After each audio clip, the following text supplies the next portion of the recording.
It's wonderful to be here. I see many colleagues from the past, new friends, old friends, and I wanted to share with you some highlights of the last decade as a design journey. I come from Pakistan, but I had finished my high school when I was 15, lied about my age, and was sent down, which meant that I had to do something until I was legally of age to go to college. The American ambassador convinced my father to let me apply for a high school exchange program, and I won. And I was told I was going to Manhattan, so I had done a lot of research. I had looked at pictures of the Metropolitan Museum and the Statue of Liberty and all these wonderful things. And then I arrived at the New York docks to find my destination was Manhattan, Kansas.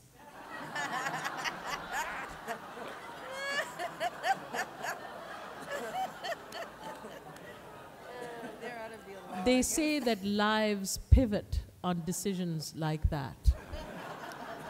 So you think I come from Pakistan, but I'm a sunflower from the sunflower state.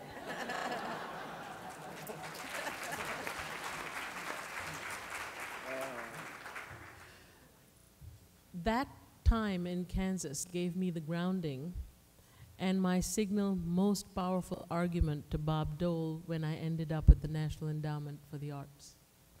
I'm pleased to say he did not vote against us. I wouldn't let him. But I think this journey is important because you as grant makers and funders have the opportunity to review so much of the work of artists like Edgar, myself, and others, and have to present it to your directors and to your boards. And when there are projects that fall outside those categories, it's very difficult to determine what to do with it.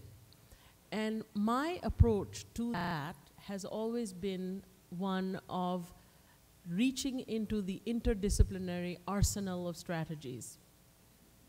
And once you do that, you know, the world is your oyster.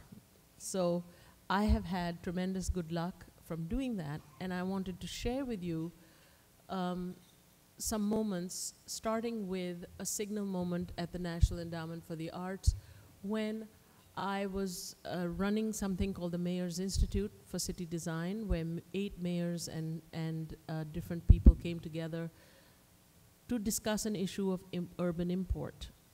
April 19th, there was a bomb in Oklahoma City, and our invited mayor called me in Washington to say that he could not attend. I should understand. And I said, if ever you should attend, it is now. And he said, Samina, I don't know how to get from Oklahoma City to where you are holding this meeting in Charleston. I said, I will get you there.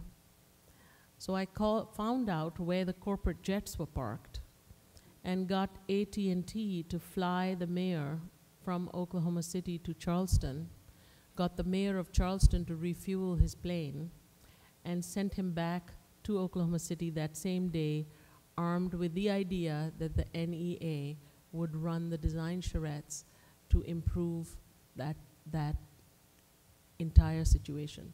I bring this up today because it is a time of national crisis and a time when we should revisit this kind of history to learn from it what we can and to look for opportunities, not because there's a disaster, but because there are ideas that we have not exercised. I think that there is a cultural emergency in the world, and that those of you that are in this room are in a very powerful position to impact that with your thinking, with your help, and with looking at art and culture as the possible means to heal our collective humanity.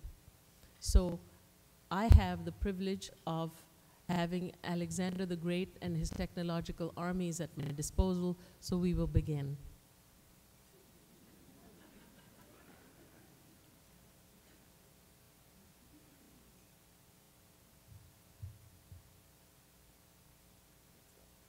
This is a quotation that inspires me from a Pakistani poet called T.S. Eliot.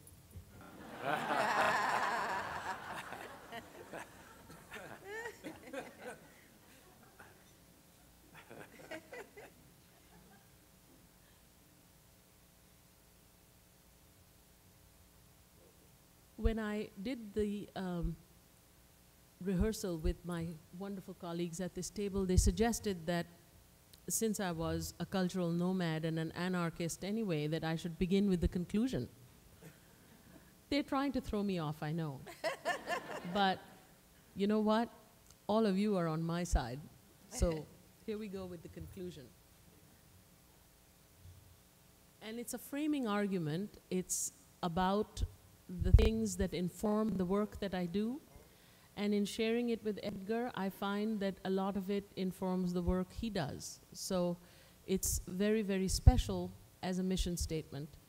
I've had the privilege of working with the National Endowment, with many other foundations, the Alliance for Artist Communities, and most recently with LINC, whose mission is also to build a civil society through empowering artists. And it's my personal mission, so I have been informed and instructed as we move forward.